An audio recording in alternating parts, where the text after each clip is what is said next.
It looks like Disney's in full-blown panic mode. We watched yesterday as their stock continued to sink lower and lower and actually hit nearly a decade low for them. The worst stock price we've seen in over 9 years from Disney. And this is the culmination of a lot of different things. Box office flops, theme park struggles, the streaming problems that they've had, and of course, the fact that once was one of their crown jewels in ESPN has been struggling for the last several years. Now, usually I reserve these kind of discussions for the sports channel over on Sports Wars, but this is completely tied into everything that Disney has been doing, and the problems with ESPN are the same problems the rest of the company has had. It's gone full on into identity politics. People don't want to go there to hear about woke virtue signal social justice garbage. They want to go there to be entertained and for people to talk about sports. Over the last several years, that has not been the priority. And now, what do you know? After we see this continued downfall of the stock, here's what it closed at yesterday, $82.47. And again, this is the worst since October of 2014. This is a stock that's lost about 33% of its value in the past year and about 60% of its value over the last 2 years. They were desperate to make a splash, to stop the bleeding, to try to get people excited, and they leaked this information.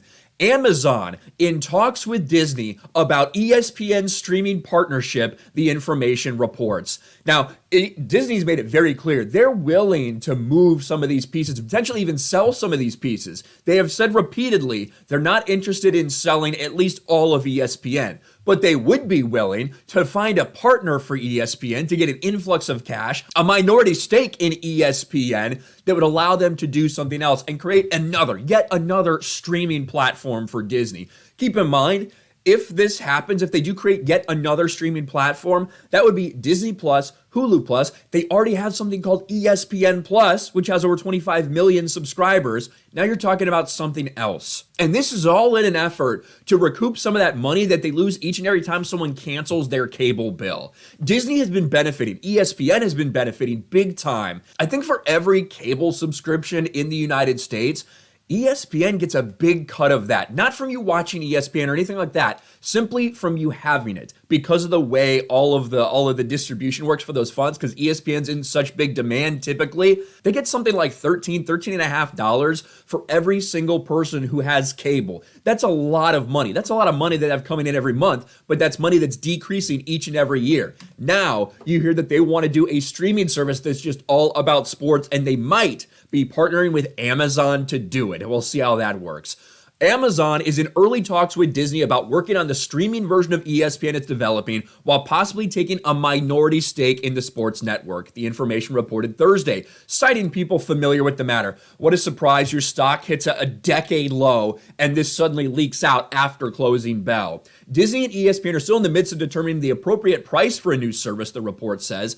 ESPN's considering charging between $20 and $35 a month for the new streaming service, which could make it the most expensive streaming service in the US. Now, what would this mean? Would it mean that this is the only way you could get it? You can't do like maybe a YouTube TV or anything. They would take the rights away from there, so you'd had to get the ESPN streaming service. Who knows what it would entail? It's just funny to see Disney clearly, they have to do everything they can right now. They can only play this game of, well, we're losing money now, but it's going to get better, guys, when it comes to Disney Plus, when it comes to the theme park, when it comes to the box office. They can only make that sound so good before finally everyone's catching on and everyone is very bearish. They don't think that Disney's going to be able to make a recovery very quick. That's why the stock price continues to slip the way that it does. And even when this announcement got leaked, it barely had any impact on the projections for the stock. So we'll see what happens going forward. Clearly, Disney is getting desperate.